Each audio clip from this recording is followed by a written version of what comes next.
Henry from Ohio. Hey, Henry. Hi. Our son is starting medical school in August, and he's currently living in an apartment. My wife and I pay the rent, and that's about $400 a month. We're looking at perhaps buying a condominium that's being sold by a graduating medical student at the same school. We've been running numbers, and the monthly mortgage payment would be around $550. I'm just curious what your thoughts might be on this kind of a situation.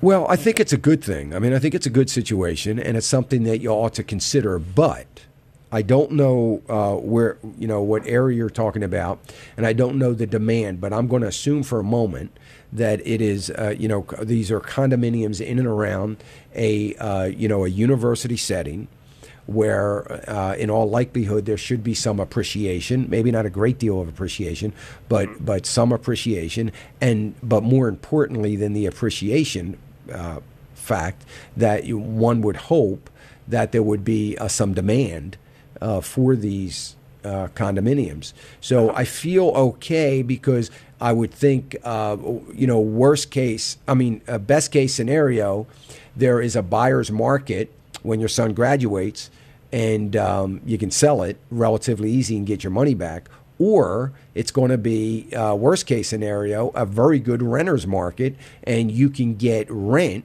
for this that will exceed the mortgage that you have on it. So, I think that it's probably a pretty good a thought, a pretty good idea.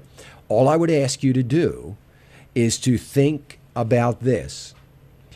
Something happens dramatically where your son doesn't want to be in medical school anymore. The medical school has financial problems, and there are issues there. Tuition goes through the roof over the next 2 years.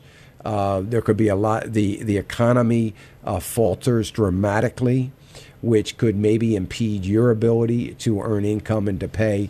And I want you to think of an exit plan. In other words, if all those things happen, can you, one, pay the mortgage and sit on it? Or do you think you'll be able to sell it? Because you don't want this at your stage in life to come back to haunt you in some way, shape, or form. So when you look at it, don't look at all the things that I've just said about, it's probably going to be a buyer's market, it's probably going to be a renter's market, so on and so forth, probably in an area that is going to appreciate in a university setting. That's the good stuff, and that's the upside. What would you do, or can you do, or would you be able to do in the downside of things? So when you make a decision like that, I would just tell you to think about the worst case scenarios. And if the worst case scenarios aren't so bad, they're okay, then of course it would probably make sense to do it. Okay. Well, great. You've reinforced our thinking, and we'll look through that exit plan and good worst case scenario situations. Great. Thank you very much for your input. All right, Henry, thank you for your call. I appreciate it. Thanks for listening.